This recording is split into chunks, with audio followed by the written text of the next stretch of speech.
Welcome back to Nick Lenz's Comic Corner Classics Non-Classic. This is episode number 489 and Doubleshot number 402. Two DC Rebirth trades, and both of them third volumes. Third volumes of Suicide Squad, Volume 3 Burn Down the House, and Wonder Woman, Volume 3 The Truth. Let's start with Burning Down the House. This contains Suicide Squad, Volume 5, issues 11-15, and the War Crime Special one shot, which is done by John Ostrander, the creator of the Suicide Squad, and the artwork is done by Gus Van Kez. Now, as for the main stories, the main Suicide Squad book is done by the regular writer Rob Williams, and the artwork is done, well, basically for two stories. Most of the story is done by John Romita Jr., and the backup story, which basically connects to the next story, that's what it is for a lot of these stories, is done by Eddie Barrows, the first artist of Detective Comics for Rebirth. And, oh yeah, when you first see the Suicide Squad in here, yeah, Romita Jr. does this. Yeah, shows them off, basically, most of them all covered up, stuff like that. Yeah, El Diablo is absent from this, most of this trade, except for one page. Yeah, apparently broke out, basically, as the events of stuff that happened, during Justice League vs. Suicide Squad. And this storyline is sort of the aftermath effects of that very story. Unlike, let's say, Justice League, which dealt with nothing with that, this actually felt like after effects. Felt like basically dealing with it. Basically, the character of Raz, I think it is, basically. Yeah, it was new original character. What they did with him is that they fight his group and then they catch him. Now, Amanda Waller, because the event of Justice League vs. Suicide Squad, has been suspended. And of course she's drunk and she happily runs into General Zod. Though General Zod does play effect in the next storyline. Yep.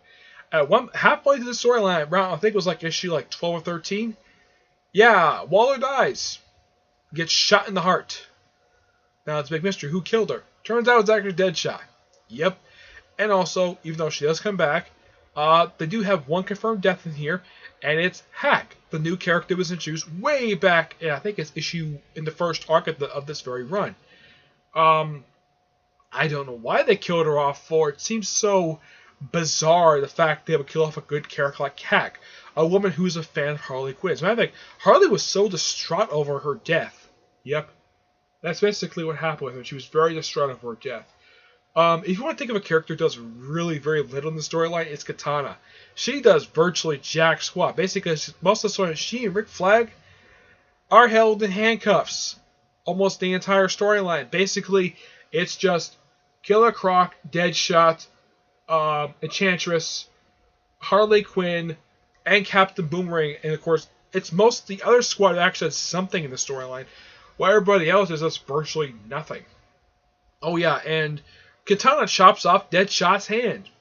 Oh yeah, and also we get a chance to see Deadshot's daughter, Zoe Lawton, who does know that he's Deadshot, and she has no problem with it, basically, because he does stuff for her, because he does it for a living. The way it's written here, she has no really big problem. I like the fact that they keep the aspect of him, a guy who's a single father trying to raise his daughter. No mention of his wife, though. Yeah, they don't mention who her mother is, but I'm glad Zoe Lawton's in here, and I love the fact they actually allow him to spend time with his own daughter, which I think is great. I'm not a parent myself, but my siblings are both parents right now. Both my siblings are both parents, basically, because they both have their own spouses right now. Both have kids. So I have a niece. I have a nephew and a niece. So I kind of understand basically how it is, basically, kind of, even though I don't have a child myself, of basically being with an actual child. I know people who actually have kids, who are friends of mine, basically, who have kids, and basically being with your kid is probably one of the greatest things that basically you can do, spending time with them. And I'm glad the fact Rob Williams basically writes that should be somewhat sympathetic. Oh yeah, and it turns out that the whole thing of basically killing Amanda Waller was all, and of course, doing all the stuff Deadshot does, was all Waller's idea. Yep. But yeah. Yeah, there's also this one page in the one cover where Harley Quinn acts like she's freaking Superman by ripping open her outfit. Yeah. Oh yeah, and here's Amanda Waller coming back like a badass. Yeah, and basically quoting doing her own special quote of basically Jesus' resurrection. On the third day she rose again, and with his badass gun. Yeah, it's a great way to end the issue. Live free, die. Yeah, I got handed to Rob Williams. This is one really action-packed story. Surprising, it's only 5 issues. Yeah, there's that. But then there's also the War Crimes one-shot. I should point out that this one-shot came out last year. Yes, last year this came out. It was last year this came out.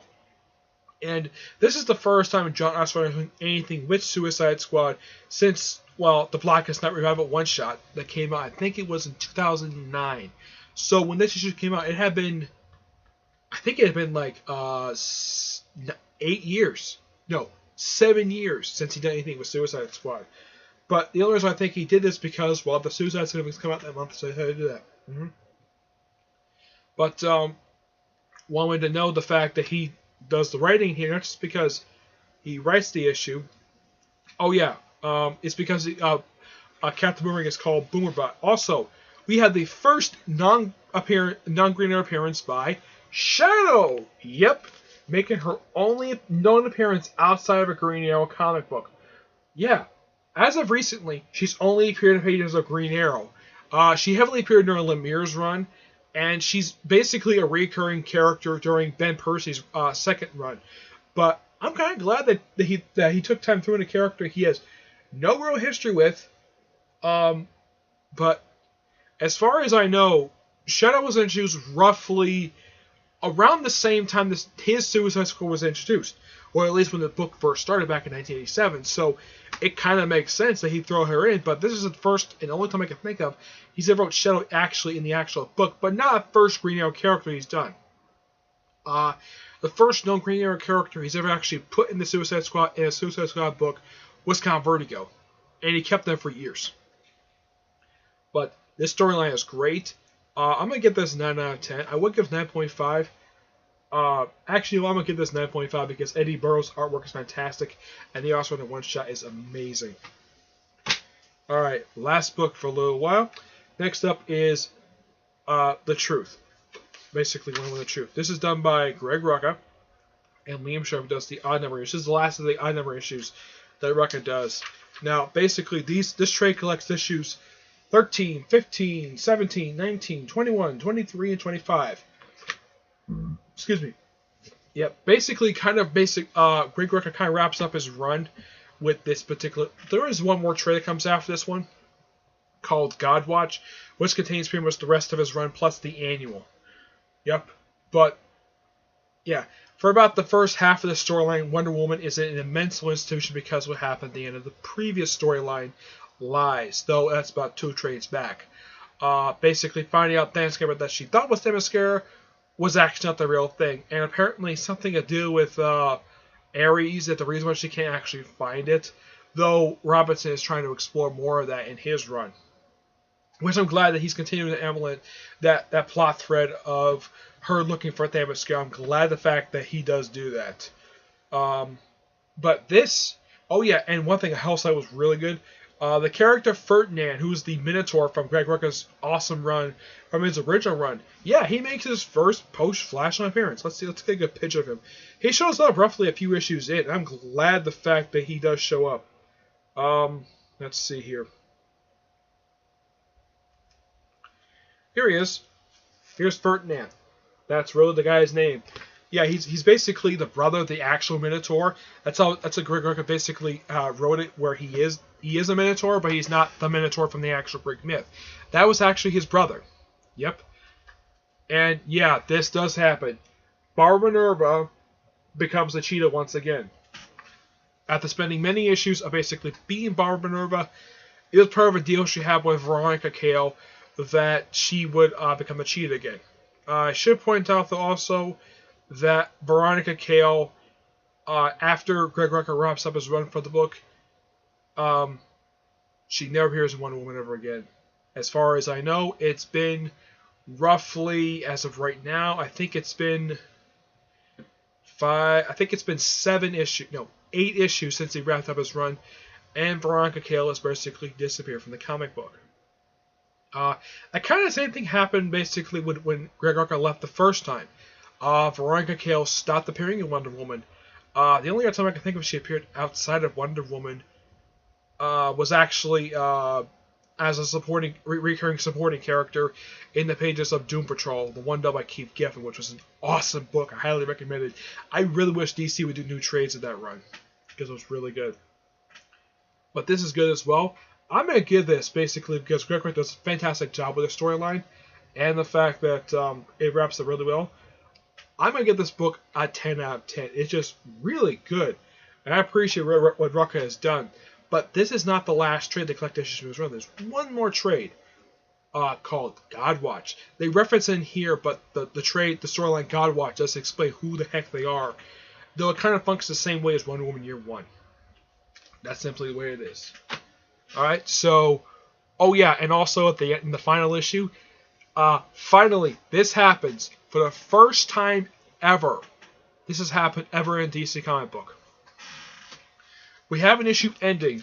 Now, this never happened pre-Flashpoint. This never happened in the previous line for Wonder Woman. Where an issue ends, where Steve Trevor and Wonder Woman basically have a romantic night, and guess what? They actually do something, not even the Silver or Bronze Age ever did this. Have an issue where they have sex. Yep, Steve Trevor and Wonder Woman have sex. Yeah, I guess for a lot of people, basically, when they probably saw this issue, like, it's about damn time this happened. Yep, Steve Trevor and Wonder Woman in bed together. Yeah, people are probably waiting for that for years.